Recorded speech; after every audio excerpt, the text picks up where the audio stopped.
यदि सीधा सीधा ऐसे याद रखेंगे, भूलेंगे, कंफ्यूज होंगे। तो करना क्या है, यहाँ से लेसिया उठाइए और इसी में इनबिल्ट करके आप बार बार क्या बोलोगे, उदार लेसिया शक्ति अभ्यास। अर्थात आपके एग्जाम में प्रश्न मिलेगा उदार शक्ति अभ्यास आयोजन किन दो देशों के मध्य हुआ। आप बार बार क्या पढ़ रहे हैं, उदार लेसिया शक्ति अभ्यास, और लेसिया से आपका आंसर बाध्य हो रहा है मलेशिया, और एक कॉमन देश भारत तो है ही। यहाँ पर आपको पढ़ाया नहीं बल्कि सीधा याद कराया जाता है, और शायद ही ऐसा याद करने का तरीका कहीं आपको मिल सकता है। नमस्कार, स्वागत है सिलेक्शन महाकुंभ में।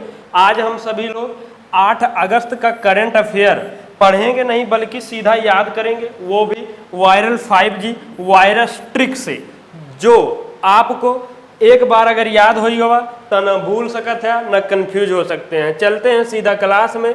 भारत और किस देश के मध्य द्विपक्षीय क्या है, वायु अभ्यास उदार शक्ति 2024 का आयोजन किया गया है। तो सही आंसर है मलेशिया। और आप ऐसे सीधा सीधा याद करेंगे तो भूलेंगे, कंफ्यूजन होगा। यदि चाहते हैं ना भूलें ना कंफ्यूज हो तो यहाँ से लेसिया उठाइए और इसी में इनबिल्ट करके आप बार बार क्या बोलेंगे, उदार लेसिया शक्ति अभ्यास। बार बार क्या बोलना है, उदार लेसिया शक्ति अभ्यास। अर्थात आपके एग्जाम में प्रश्न मिलेगा उदार शक्ति अभ्यास। आप बार बार क्या पढ़ रहे हैं, उदार लेसिया शक्ति अभ्यास, और लेसिया से आपका कहीं ना कहीं आंसर मलेशिया के लिए बाध्य कर रहा है। आयोजन इसका कहाँ हो रहा है, मलेशिया में। ये अभी हाल फिलहाल में हो ही रहा है वर्तमान में। तो यहाँ पर हम डेट इसलिए नोट नहीं करते क्योंकि एग्जाम में आपके डेट पूछा नहीं जाता, इसलिए ना हम चर्चा करते हैं, ना लिखते हैं और ना बताते हैं। हम लोग पढ़ेंगे लिखेंगे सिर्फ उतने जितना कि अपने एग्जाम में आता है। और एक अभ्यास है जो मलेशिया और भारत के साथ होता है। आप लोग जो यहाँ से नहीं पढ़े हैं वो लोग पढ़े होंगे हरिमऊ शक्ति अभ्यास, लेकिन हम लोग क्या बोलते हैं, हरिमलेऊ शक्ति अभ्यास। और मले से यहाँ पर आंसर आपका क्या हो जाता है, मलेशिया। और जो एक देश है वो भारत कॉमन है ही। 6 अगस्त 2024 को किसे फिजी के सर्वोच्च नागरिक सम्मान क्या है, कंपेनियन ऑफ द ऑर्डर, ये ऑफ फिजी हमारी टेक्निकल टीम ने अपना एक्स्ट्रा जोड़ा है, से सम्मानित किया गया है। जैसे याद हम करवाते हैं तो देखिए, अब कंपेनियन ऑफ द ऑर्डर, पहले तो यही याद करना है कि ये किस देश का सर्वोच्च सम्मान है। अब ये है फिजी का है, तो हम लोग अब इसको कंपेनियन में क्या बोलेंगे, पहले यहाँ से फिजी उठा लेंगे और अब इसको क्या बोलेंगे, company Fijian of the order. Companion को आप क्या बोलोगे, company Fijian of the order. और आप देखेंगे यहाँ कंपेनियन आपको प्रश्न मिल रहा है, आप बार बार क्या पढ़ रहे हैं, company Fijian of the order. और फिजी से मतलब आंसर होइगे, ये फिजी का है, सर्वोच्च सम्मान है। और दिया किसे गया है, जो अपने राष्ट्रपति द्रौपदी मुर्मू जी हैं, वो कहाँ पर गई हुई हैं, फिजी यात्रा पर गई हुई हैं। साथ में तिमोर लिस्ते और न्यूजीलैंड भी यात्रा करेंगे। उससे पहले क्या है, यहाँ पहुँच चुकी हैं और यहाँ के सर्वोच्च सम्मान से सम्मानित किया गया। अब तो ये हो गया, तो आप चाहेंगे द्रौपदी जी को भी अगर साथ ही में याद करना चाहते हैं, यहीं में इनबिल्ट करके company Fijian of the Draupadi order, क्या बोलोगे, द्रौपदी जी ऑर्डर कर देंगे। तो यहीं पर जब बार बार इसे फ्लो में आपका सेट रहेगा तो ये फिजी का भी आएगा और द्रौपदी जी से द्रौपदी मुर्मू जी हो जाएगा। अब देखिए, फिजी और साथ में एक तिमोर लिस्ते क्या है, फिजी की और तिमोर लेस्ते की यात्रा करने वाली पहली राष्ट्रपति हैं, चाहे मेल में है या फीमेल में है, पहले राष्ट्रपति हैं इस दोनों देश के, गए हुए हैं साथ में, मतलब एक एक करके यहाँ पहुँचेंगे। और उसके बाद ये फिजी का सर्वोच्च सम्मान राष्ट्रपति द्रौपदी मुर्मू जी को दिया गया है, ये पहली हैं, यहाँ तीनों यात्रा पर निकली हुई हैं। ये प्रश्न हमने तभी इंक्लूड नहीं किया था कि जब कुछ एक्स्ट्रा यहाँ से फैक्ट आएगा तो यहाँ सारा कवर कर लिया जाएगा। और फिजी से आप लोग को याद होगा 2023 में जो फिजी का सर्वोच्च सम्मान है, अपने जो नरेंद्र मोदी जी गए हुए थे उनको भी 2023 में इससे पहले सम्मानित किया जा चुका है। और राष्ट्रपति जी को, द्रौपदी मुर्मू जी को एक देश का और सम्मान मिला हुआ है, सर्वोच्च सम्मान, वो क्या नाम है, सूरीनाम। ठीक है, तो ये ध्यान रखेंगे।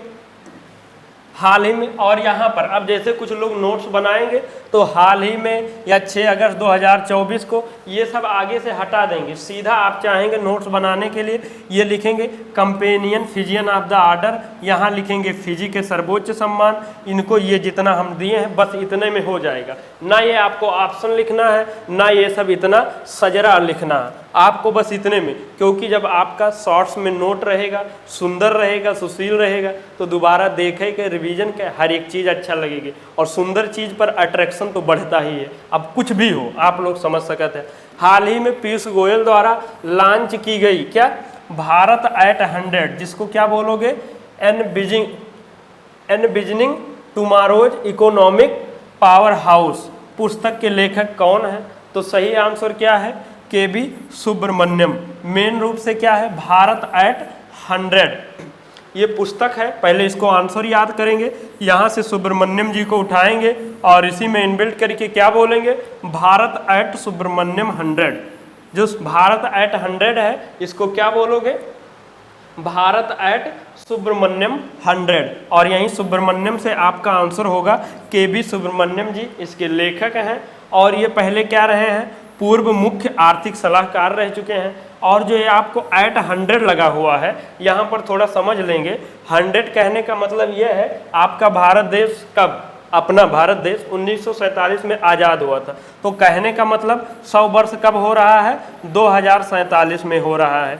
तो उसी के बारे में बताया गया है कि अगर भारत का एनुअल ग्रोथ रेट 8% रहा तो भारत अभी क्या है, विकासशील देश है।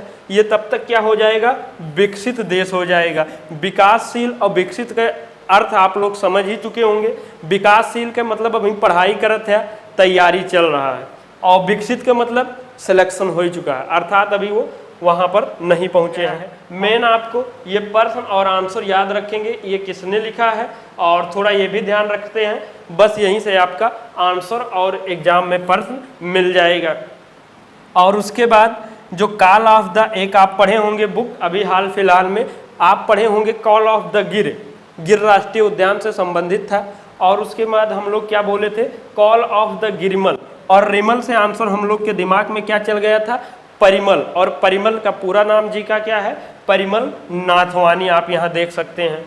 तो आशा करते हैं आप लोग समझ रहे होंगे, और एक बार में हो सकता है ना समझ में आवत हुए, और लेटे लेटे पढ़े पढ़े तो आप लोग देखते होंगे, मतलब जो लोग देखते होंगे उनके, बाकी बहुत से लोग होंगे जो बढ़िया से बैठ के एकदम फील करके नोट्स बना रहे होंगे, 1-2 बार लिख रहे होंगे और याद कर रहे होंगे, तो उनको याद भी हो रहा है, और सिलेक्शन भी अगर पहले होगा तो उन्हीं का होगा। तो ये सब करें, जरूर करें।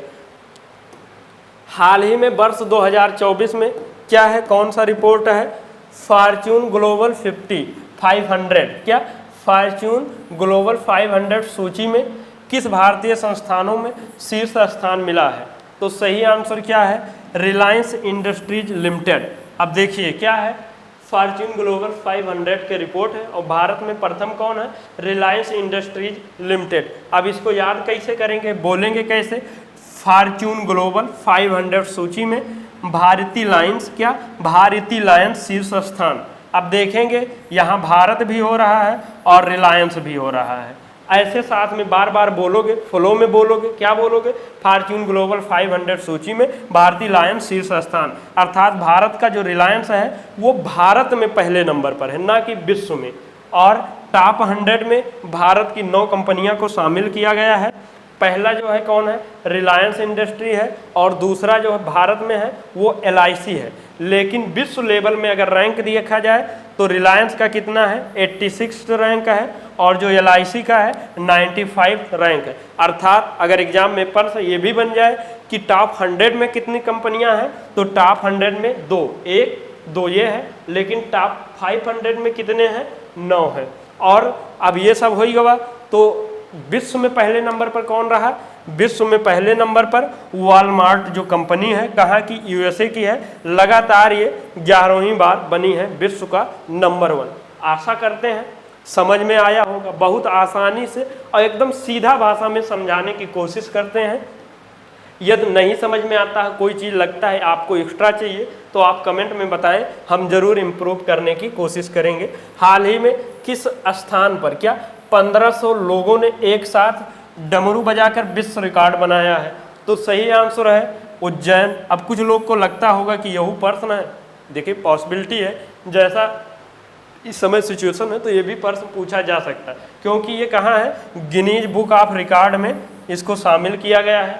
अब ये कहाँ बनाया गया है, उज्जैन में। उज्जैन में अगर हुआ है तो महाकाल उज्जैन जो मंदिर है, पॉसिबिलिटी वहीं हो सकता है। अब देखिए याद करेंगे कैसे, उससे पहले जो लोग अगर ये अपना क्लास जो करंट अफेयर सीरीज पहले चलता था वहाँ पढ़े होंगे कि एक वैदिक जैन घड़ी का उद्घाटन कहाँ हुआ है। अगर जो लोग अपने से पढ़े होंगे और याद किए होंगे एक बार, तो हम यहीं से आपका आशा कर लेते हैं कि आप ये कभी भूल नहीं सकते कि वैदिक घड़ी का उद्घाटन कहाँ हुआ है। तो हम लोग पढ़ते ही हैं वैदिक जैन घड़ी, और जैन से आपका आंसर उज्जैन के लिए बाध्य हो जाता। ये अभी हाल फिलहाल में शायद बीपीएससी या कहीं एग्जाम में आपका ये प्रश्न बना भी हुआ था। अब इसके लिए क्या करेंगे, अब इसको याद कैसे करेंगे, 1500 लोग एक साथ डमरू जैन बजाकर विश्व रिकॉर्ड बनाए, या इतने से समझ लेंगे क्या है। 1500 लोग एक साथ डमरू बजाकर, तो डमरू जैन बजाकर, जैसे यहाँ वैदिक जैन घड़ी जोड़े हैं, बजाकर विश्व रिकॉर्ड बनाए हैं, और जैन से ही आपका आंसर क्या निकलेगा, उज्जैन निकल जाएगा। और याद कैसे होगा आप सभी लोग को अब पता हो चुका है। ये क्या है, फर्स्ट बिम्स्टेक बिजनेस समिट का आयोजन किस देश में किया जा रहा है, तो सही आंसर क्या है, भारत है। अब कुछ और लोग का डाउट हो रहा होगा, ये बिम्स्टेक तो हम पहले से जानते हैं, तो आज ये पहला कैसे हुई है। भाई साहब थोड़ा ध्यान दें, अब बहनें भी ध्यान दे दें, ठीक, पापा की परी लोग भी ध्यान दे दें, ठीक। तो यहाँ पर एक्स्ट्रा आपको वर्ड जुड़ा हुआ है बिजनेस समिट। तो इसका पूरा नाम क्या है, बिम्स्टेक जो देश है उन सभी देशों का एक नया वो बनाया गया है, क्या, बिम्स्टेक बिजनेस समिट जो करेंगे सब लोग मिलकर। तो ये पहला है, कहाँ पर हो रहा है, भारत में हो रहा है। अब बोलोगे क्या, first BIMSTEC business Bharat summit, क्या बोलोगे, first BIMSTEC business Bharat summit. और भारत से हम लोग आंसर क्या निकालते हैं, भारत देश में आयोजन हो रहा है। और बिम्स्टेक के मतलब क्या है, bay of Bengal initiative for multi sectoral technical and economic cooperation. अब एक अर्थ देखिए, जो बंगाल की खाड़ी से संबंधित है उनके initiative for multi sectoral technical, एक सबके अर्थ समझत हुई हैं और मतलब भी समझ रहे होंगे। और उसमें कौन कौन से देश हैं, भारत, श्रीलंका, नेपाल, भूटान, म्यांमार, बांग्लादेश, थाईलैंड। और ये किस उद्देश्य और प्रायोजन से किया गया है, बहुत बताने की ज़रूरत नहीं। अब बिजनेस समिट की बात हो रहा है तो बिजनेस की ही बात होगी, कोनो खेल कूद के थोड़ी ना हुई। तो यहाँ पर और कोई एक्स्ट्रा फैक्ट समझाने लायक तो है नहीं। हाल ही में रिमपैक 2024, ले अभी सोच रहे होंगे इसको तो हम पढ़े ही थे, लेकिन आगे तो देखिए, में किस जहाज ने नौसेना, क्या है, गन फायर सहायता प्रतियोगिता, उसका क्या नाम है, रेडियो ट्रॉफी जीती है। तो सही आंसर है INS शिवालिक। तो अब यहाँ से यही ध्यान रख सकते हैं, अगर इसको विजेता घोषित किया गया है इसमें, तो कहीं ना कहीं भारत की तरफ से भाग लेने कौन गया रहा होगा, यही INS शिवालिक ही गया होगा। अब उससे पहले हम लोग इसको क्या पढ़े हैं, रिम पैक को क्या बोलते हैं, रिमेरिका पैक अभ्यास, क्या बोलते हैं, रिमेरिका पैक अभ्यास।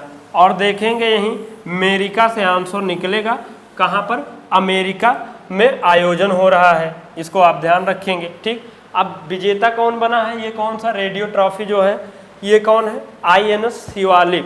अब रेडियो ट्रॉफी जीता है, INS शिवालिक जीता है, तो इसी में रेडियो शिवा ट्रॉफिलिक विजेता, आप ऐसे बार बार बोलोगे, ना कि अलग से, क्या बोलोगे, रेडियो शिवा ट्रॉफिलिक विजेता। तो कहीं ना कहीं जब वो आएगा तो शिवा और शिवालिक से ये आपको आंसर निकल जाएगा। इसका निर्माण कहाँ हुआ है, मझगांव डाक लिमिटेड द्वारा किया गया है, ठीक। और ये जो आपका अमेरिका में आयोजित हो रहा है कौन सा, रिम पैक अभ्यास, क्या है, दुनिया का सबसे बड़ा अंतर्राष्ट्रीय समुद्री अभ्यास है। अब दुनिया का सबसे बड़ा अभ्यास है, इसमें कहीं ऐसा लिखा नहीं गया है, तो कहीं ना कहीं आप यहाँ से भी समझेंगे, मतलब अपनी लेवल हाई बढ़ाएंगे तो ये देखेंगे बहुराष्ट्रीय अभ्यास ही है, अगर ये लिखे या ना लिखे। और रिम पैक को क्या बोलते हैं, full form, rim of the Pacific, क्या है, रिम ऑफ द पैसिफिक। आशा करते हैं ये समझ भी रहे होंगे, और जब इसको बार बार ऐसे करेंगे तो याद रहने की पॉसिबिलिटी पूरी यहाँ पर मैक्सिमम रहेगी।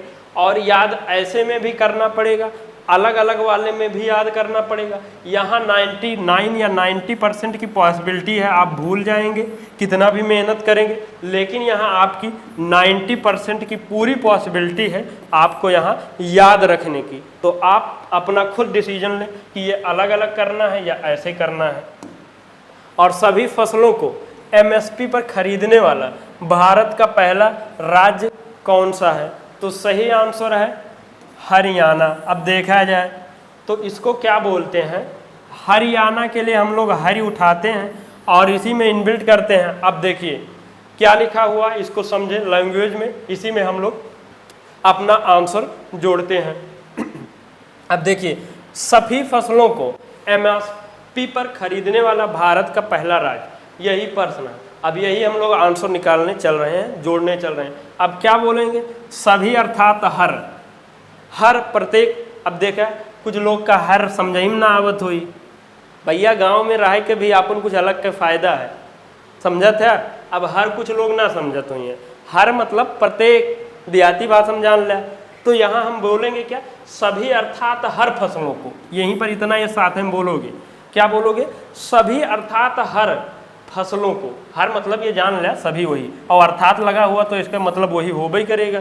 मैं अर्थात शशांक, मतलब जो शशांक है वही मैं है और जो मैं है वही शशांक है। तो यहाँ क्या समझोगे, सभी अर्थात हर फसलों को एमएसपी पर खरीदने वाला फर्स्ट राज्य, बस यही में आंसर ऑलरेडी इनबिल्ट हो गया। और हर या हरि से आपका आंसर एक ही निकलेगा, क्या निकलेगा, आपका आंसर हो जाएगा हरियाणा। आप अगर ये याद है तो पूरी पॉसिबिलिटी है आंसर याद रही।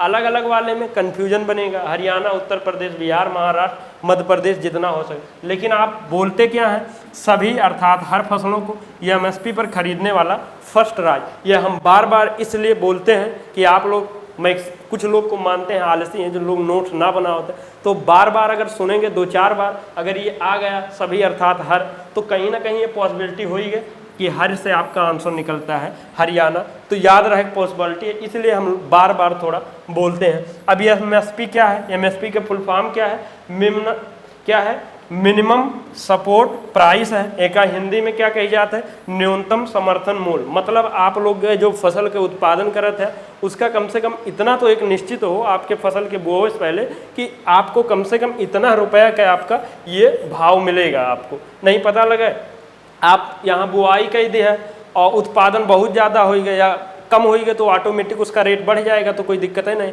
लेकिन पता लगे सब एक ही बोल है तो उन्हें रेट घट जाए, पॉसिबिलिटी ज़्यादा हो जाता है। तो ये सरकार क्या करता है, एक गारंटी दिलाता है, भैया कोई ले ना ले लेकिन मैं आपका ये इतने रेट पर तो मैं लूँगा ही।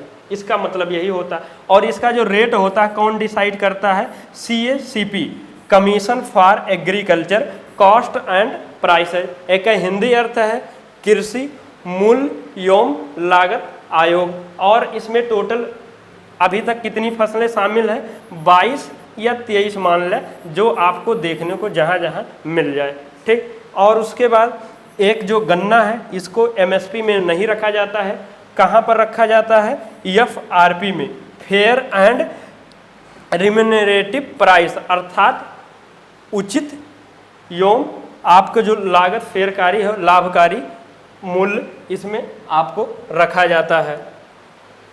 और हाल ही में आपदा जोखिम के लिए क्या है, SBI जनरल इंश्योरेंस से समझौता करने वाला पहला राज्य कौन है। अब देख लीजिए क्या है इसमें, क्या कह रहा है, आइए देखते हैं। आपदा जोखिम, अब कहीं ना कहीं आपदा जोखिम के बात है और दो लोग समझौता कर रहे हैं, कौन, एक राज्य है, दूसरा क्या है, SBI जनरल इंश्योरेंस है। तो आपदा जोखिम का बढ़ावा तो दे ना जाए, कहीं ना कहीं उद्देश्य इसका क्या होगा, कम करने का होगा। अब ये क्या है, देखिए आपको क्या याद करना है, आपदा जोखिम है और SBI जनरल इंश्योरेंस है और उसके बाद ये तीसरा नागालैंड, ये 3 चीज़ों को रिलेट करना है, अर्थात याद करना है। अब हम यहाँ नहीं लिखे, थोड़ा लंबा हो जाता है। अब ये आपके पास ऑप्शन है, ये ऐसे अलग अलग याद कर लीजिए। सही आंसर नागालैंड है। या जो चाहते हैं मिक्स करना वाला, आप बोलेंगे क्या, आप लिखेंगे कैसे, आपदा जोखिम के लिए SBI जनरल इंश्योरेंस नाग समझौता। क्या बोलोगे? नाग समझौता लैंड। क्या बोलोगे? आपदा जोखिम के लिए SBI जनरल इंश्योरेंस से क्या नाग समझौता लैंड। और नाग और लैंड से यही जो बनेगा आपका आंसर क्या निकलेगा? नागालैंड। दोनों में तरीका वही है, बस थोड़ा यहाँ पॉसिबिलिटी एक्स्ट्रा है। राष्ट्रीय हथकरघा दिवस कब मनाया जाता है? सही आंसर क्या है? 7 अगस्त को मनाया जाता है। मनाया क्यों जाता है? 7 अगस्त 1905 में क्या किया गया था? स्वदेशी आंदोलन हुआ था। ठीक, इसमें क्या गया था कि जो विदेशी वस्तुएं हैं उसका त्याग करो और जो स्वदेशी है भारत में निर्मित वस्तुओं को प्रयोग किया जाए, अर्थात हथकरघा उद्योग को बढ़ावा दिया जाए। तो वही चीज़ें हैं। 7 अगस्त को क्या मनाया जाता है? हथकरघा दिवस राष्ट्रीय। अब 7 अगस्त को एक और दिवस मनाया जाता है। क्या मनाया जाता है? भाला फेंक दिवस। क्योंकि टोक्यो ओलंपिक में एक ही गोल्ड मिला था। कौन विजेता बने थे?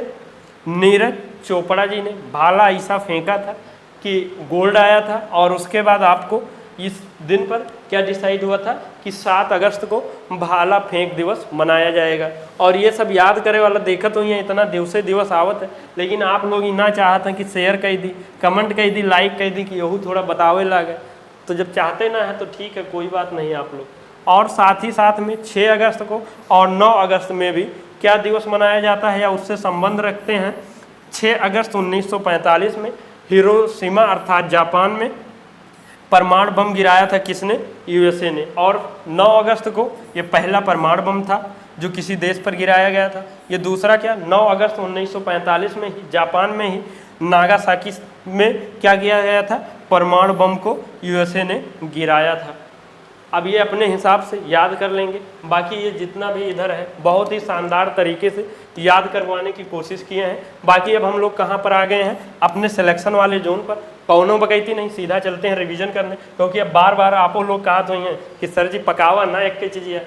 ठीक, तो चलते हैं रिवीजन करते हैं। हाल ही में पेरिस ओलंपिक 2024 में क्लोजिंग सेरेमनी में भारतीय ध्वजवाहक कौन बने हैं? तो सही आंसर क्या है? फीमेल में मनु सूटी भाकर, अर्थात शूटिंग से हैं, खिलाड़ी हैं और 2 कांस्य पदक विजेता हैं। हाल ही में उष्णकटिबंधीय तूफान डेवी रिका, क्या डेवी रिका ने कहाँ तबाही मचाई है? अर्थात अमेरिका में। और एक तूफान हम लोग क्या पढ़े थे?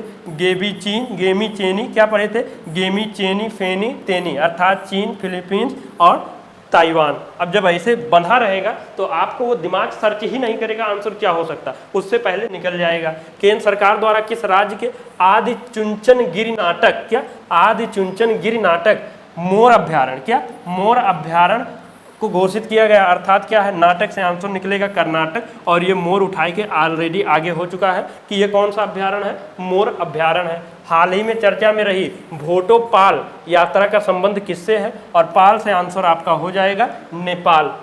किस देश की महिला खिलाड़ी जूलियन अल्फ्रेंड ने पेरिस ओलंपिक 2024 में 100 मीटर रेस में गोल्ड जीता है? सही आंसर क्या है? Saint Lucia. आप बोलोगे क्या? जूलियन सेंट अल्फ्रेंड लूसिया, इतने रहेगा बस, आपका उसी में काम तमाम हो जाएगा। हाल ही में केंद्रीय गृह मंत्री अमित शाह ने ई चंडी साक्ष्य, न्याय चंडी सेतु, न्याय श्रुति सेतु, ई चंडी समन सेतु, अर्थात चंडी से बार बार आंसर कहाँ किया गया है? लॉन्च चंडीगढ़ में जो आपराधिक कानून लागू किया गया है उसी से संबंधित है। हाल ही में खेर नाटक सिटी, क्या खेर नाटक सिटी लॉन्च करने की घोषणा किसने की है? और नाटक आ रहा तो आंसर आपका कर्नाटक के लिए बाध्य हो रहा है। और हाल ही में केंद्र सरकार ने 8 लेन वाले राष्ट्रीय हाई, अब ले इसको बोलना क्या है?